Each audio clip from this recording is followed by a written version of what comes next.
படத்துக்கு என்ன சூஸ் பண்ணி எனக்கு இந்த ஆப்பர்ச்சுனிட்டி கொடுத்ததுக்கு ப்ரொடியூசர் அண்ட் டிரெக்டருக்கு ரொம்ப ரொம்ப தேங்க்ஸ். இது படத்தை தாண்டி இந்த மூவியில் நான் நிறைய நல்ல மனிதர்களை சந்தித்தேன். நிறைய அன்பான ஒரு செட்டில் இருந்தேன். நான் ரொம்ப ஹாப்பியாக ஒர்க் பண்ணேன். இவங்கள மாதிரி ஒரு ப்ரொஃபஷனல் டீமை நான் நிஜமாவே இன்னி வரைக்கும் பார்த்ததில்லை. அவங்களோட ப்ரொஃபஷனலிசம் என்னை வியக்க வச்சுச்சு. அவ்வளோ அந்த அளவுக்கு ஒரு ரிசர்ச்சாக இருக்கட்டும், பிளானிங்காக இருக்கட்டும், ஷூட்டில் எல்லாமே பண்ண டீம் இது. I really want to thank the entire team of assistant directors. அவங்க ரொம்ப உழைச்சிருக்காங்க இந்த படத்துக்காக. ஏன்னா பீச் சைடில் ஷூட் பண்ணோம், நீங்கள் பார்த்துருப்பீங்க.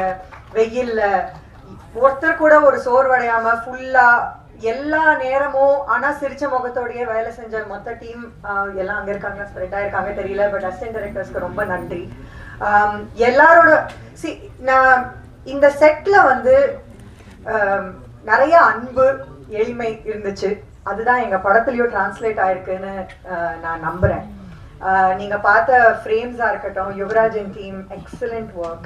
அண்ட் மியூசிக் பத்தி சொல்லணும்னா, எவ்வளவு நான் ஒரு படத்துல நடிச்சிருக்கேன், அந்த படத்தோட பாட்டு எனக்கே ரொம்ப பிடிச்சிருக்குன்னா அது எவ்வளவு ஒரு ஜாலி இல்லை. அந்த மாதிரி தான் நான் ஃபீல் பண்றேன். இப்போ எனக்கு ரொம்ப பிடிச்சிருக்கு. It is been my favourite song. இதை பார்த்தீங்கன்னா ரிப்பீட்ல போட்டு கேட்குற பாட்டு தான் இது. So thank you very much for song sir. ஃபைனலாக என்னோட பிளேலிஸ்ட்ல ரிப்பீட்ல கேட்க ஒரு பாட்டு இருக்கு எனக்கு.